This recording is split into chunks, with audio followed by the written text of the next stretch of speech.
መንግስት በቅርቡ ለጡረተኞች የክፍያ ጭማሪ ቢያደርግም ጉዳዩ በዚህ የሚቋጭ አይመስልም። ከጡረታ ጭማሪ ጎን ለጎን በጡረታ ያልተካተቱ ሰዎችን በሚመለከት አዲስ መረጃ ይፋ ተደርጓል። በሌላ በኩል ደግሞ በግብር ምክንያት በርካታ ተቋማት የመዘጋት አደጋ ተጋርጦባቸዋል ተብሏል። በርካታ ኩባንያዎች ከሀገር መውጣታቸውንና ሌሎችንም ጉዳዮች በተመለከተ በዚህ ዝግጅታችን በዝርዝር እንመለከታለን።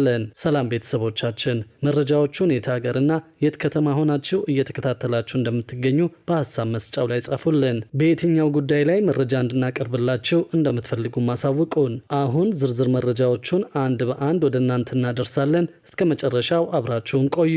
የንግድ ተቋማት ባልተፈቱ የግብር ውዝግቦችና በአሰራር ጉድለቶች ምክንያት የመዘጋት አደጋ ተጋርጦባቸዋል መባሉን ሰምተናል።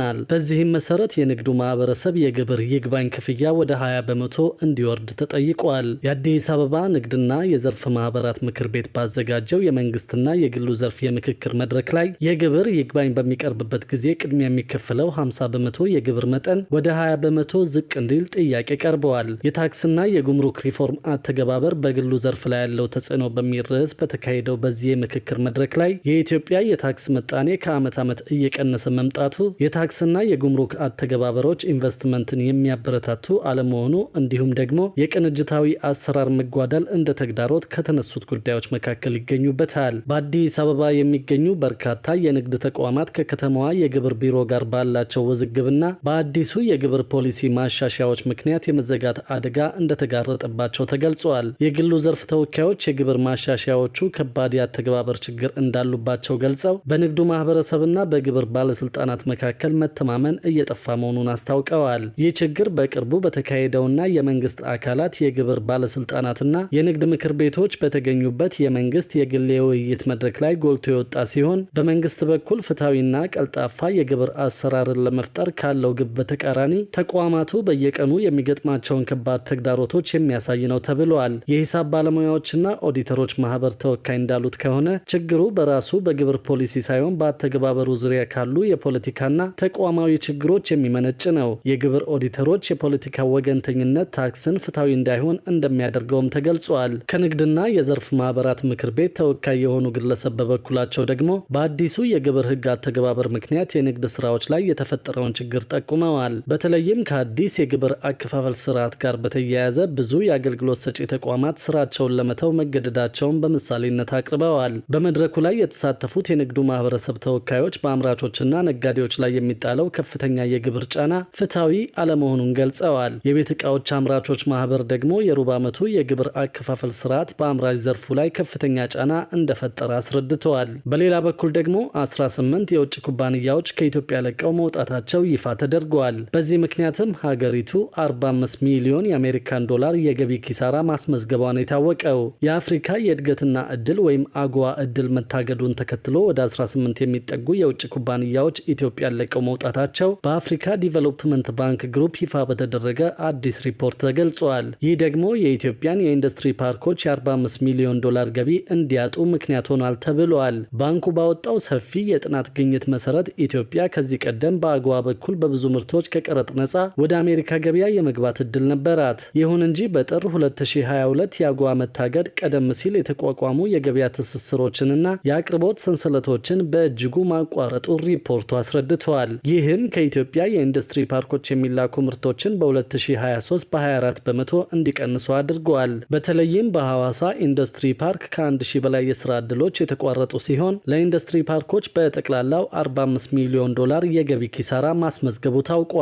በሌላ በኩል ደግሞ በቅርቡ ከጡረተኞች ክፍያ ጋር በተያያዘ አንድ መረጃ ማቅረባችን ይታወሳል። ይህንን በሚመለከትም የኢትዮጵያ አረጋውያንና ጡረተኞች ማህበር ሀሳቡን አጋርተዋል። የኢትዮጵያ አረጋውያንና ጡረተኞች ማህበር ምክትል ፕሬዝዳንት አቶ ጌታቸው ክፍሉ የመንግስት ጅምር የሚበረታታና ጥሩ የሚባል ቢሆንም የሚቀር ነገር አለ ሲሉ አስታውቀዋል። 6.8 ሚሊዮን ገደማ ከሚሆኑና እድሜያቸው ከ60 ዓመት በላይ ከሆናቸው ሰዎች ውስጥ በጡረታ ክፍያ ውስጥ የተካተቱት ወደ 700 ሺህ ገደማ ብቻ መሆናቸውን አውቀናል። በሌሎች ሀገራት ከ60 ዓመት በላይ የሆናቸው ሰዎች የጡረታ ተጠቃሚ እንዲሆኑ እየተደረገ ይገኛል። ደቡብ አፍሪካ፣ ኬንያ እና ብራዚል ይህንን ተግባራዊ ያደርጋሉ ያሉት አቶ ጌታቸው በዚህም ማህበራዊ ዋስትና እያገኙ መሆኑን ጠቁመዋል። ለምሳሌ ገበሬው ለጡረታ አያዋጣም፣ በዚህ ምክንያትም ጡረታ አያገኝም።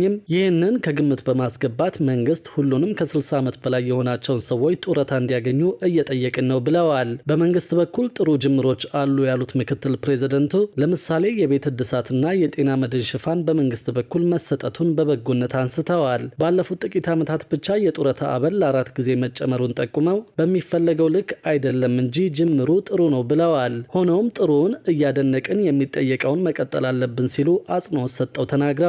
ከ2015 ዓ.ም ጀምሮ በተለያየ ጊዜ ጭማሪ ቢደረግም ካለው የኑሮ ውድነት አንጻር ለጡረተኞች ጊዜው ከባድ መሆኑን ጠቁመዋል። በዚህ ምክንያትም ጭማሪው ከገበያው ጋር እኩል መሄድ አልቻለም ሲሉ አስረድተዋል። በመሆኑም ማህበራቸው ለጡረተኞች ሁለንተናዊ ድጋፍ በመንግስት በኩል የሚካሄዱ ሁኔታዎች ተጠናክረው መቀጠል እንዳለባቸው ጥሪያቸውን እንደሚቀጥሉ ገልጸዋል። በሌላ በኩል ደግሞ ኢንቨስትመንት ሆልዲንግስ ከሚያስተዳድራቸው ድርጅቶች ከ2 ትሪሊዮን ብር በላይ ገቢ መገኘቱን አስታወቀ።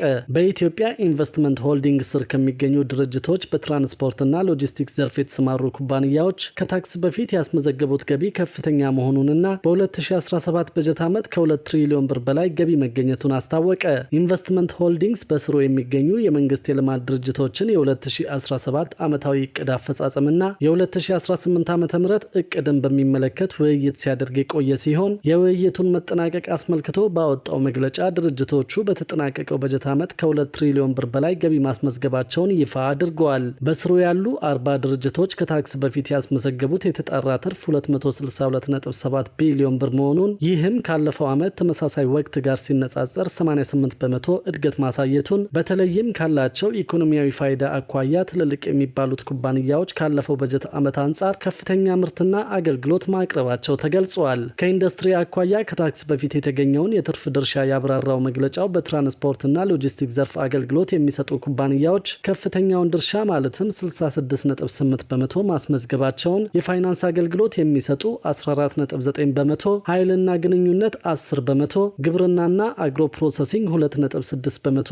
እንዲሁም ደግሞ ንግድ 2 በመቶ ድርሻ መያዛቸውን አስታውቀዋል። በበጀት ዓመቱ ባቀረባቸው አገልግሎቶች ከፍተኛውን ድርሻ የያዙ ድርጅቶችን ዝርዝር ያቀረበው የኢንቨስትመንት ሆልዲንግስ መግለጫ ደካማ አፈጻጸም ያስመዘገቡ ኩባንያዎችን ዝርዝር ይፋ ሳያደርግ ቀርተዋል። ሆኖም የኢትዮጵያ ንግድ ባንክ ተቀማጭ ገንዘቡን በ310 በመቶ እንዲሁም ለግል ዘርፍ ደንበኞች ያቀረበውን ብድር 104 በመቶ፣ የኢትዮጵያ አየር መንገድ የደንበኞቹን ቁጥር 11 በመቶ፣ የኤሌክትሪክ አገልግሎት ለፍጆታ ያቀረበው የኃይል መጠንን በጊጋዋት ሰዓት በ18.2 በመቶ፣ የግብርና ስራዎች ኮርፖሬሽን በ18 በመቶ እንዲሁም ደግሞ የወንጂ ስኳር ፋብሪካ የምርት መጠን በ113 በመቶ መጨመሩን አብራርተዋል። ኩባንያዎች ላስመዘገቡት ውጤት ኢንቨስትመንት ሆልዲንግስ የወሰደው የተለየ እርምጃን በሚመለከት ጥያቄ የቀረበላቸው አንድ ኃላፊ ለአንዳንድ ኩባንያዎች ስራ አስኪያጅ እስከ መቀየር የቦርድ አባላቱን በአዲስ የመተካትና በግል ዘርፍ የተሰማሩ ግለሰቦችን ወደ ቦርድ አባልነት የማካተት ስራዎች ለውጤቱ ምክንያት መሆናቸውን ገልጸዋል። ከፖሊሲ ሪፎርሞች ጋር በተያያዘም በማክሮ ኢኮኖሚ ማሻሻያው የተገኙ ለውጦች እንደሚጠቀሱ አስረድተዋል።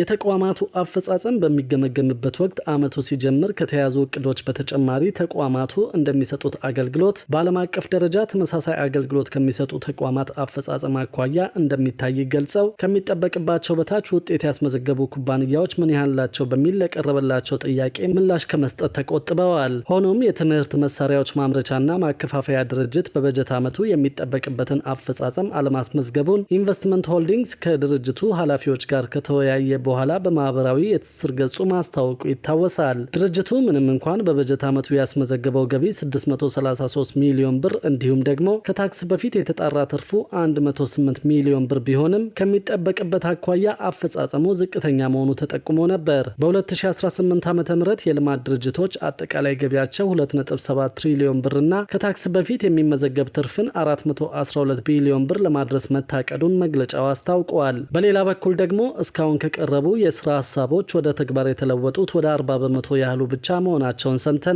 በሀገር አቀፍ ደረጃ ለሚኒስቴሩ እስካሁን ከቀረቡና እውቅና ከተሰጣቸው የስታርታፕ ሀሳቦች ውስጥ ወደ ተግባር የተቀየሩት ወደ 40 በመቶ የሚሆኑት ብቻ መሆናቸውን በስራና ክህሎት ሚኒስቴር የኢኖቬሽንና ኢንተርፕረነርሺፕ ልማት ኃላፊ የሆኑት ብርሃኑ አደሬ ተናግረዋል። ኃላፊው ይህንን ያሉት የኢትዮጵያ ዘላቂ የምግብ ስርዓትና ስነ ምህዳራዊ ግብርና ህብረት ከአፍሪካ ምግብ ሉዓላዊነት ህብረት ጋር በመተባበር በአዲስ አበባ ለሚገኙ ወጣቶች ባዘጋጀው የወጣቶች ስነ ምህዳራዊ ግብርና ስታርታፕ ውድድር አሸናፊዎች ሽልማት ስነ ስርዓት ላይ ነው። የሽልማት ስነ ስርዓቱ ወጣቶች ስነ ምህዳራዊ ግብርናንና ሀገር በቀል ምግቦችን በማስተዋወቅ ዘላቂነት ላለው ያለው የምግብ ሉዓላዊነትና ማህበረሰብ ደህንነት ሀገር በቀል መፍትሄዎችን በማበርከት የመሪነት ሚና እንዲጫወቱ የማስቻል ዓላማ ያለው ነው። በአሸናፊዎች የሽልማት ስነ ስርዓትም የ200 ሺህ፣ የ150 ሺህ እና የ100 ሺህ ብር ሽልማት ከ11 የአዲስ አበባ ክፍለ ከተሞች ከተሳተፉ 54 ተወዳዳሪዎች ውስጥ ከ1 እስከ 3 ለወጡ ወጣቶች ተበርክተዋል። ኃላፊው በስነ ምህዳራዊ ግብርና ላይ ወጣቶች የሚያቀርቧቸው የስታርታፕ ሀሳቦች ከፍተኛ ቁጥር ያለውና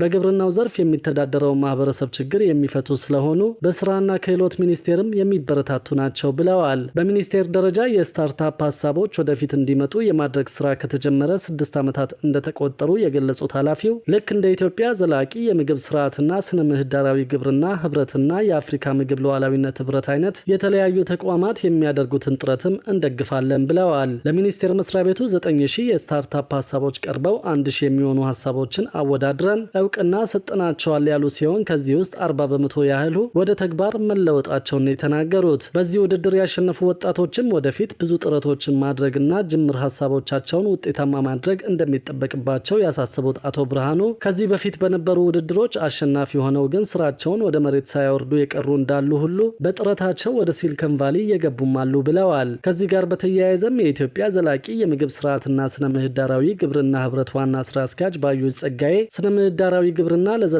ስርዓተ ምግብ ሉዓላዊነት መሰረት መሆኑን ያነሱ ሲሆን ከዚህ ጋር የሚያያዙ የስታርታፕ ሀሳቦችን ላቀረቡ አሸናፊዎች የተበረከተው ሽልማትም ጅምር ሀሳቦችን ለማሳደግ በጥቂቱም ቢሆን ያግዛል ብለዋል።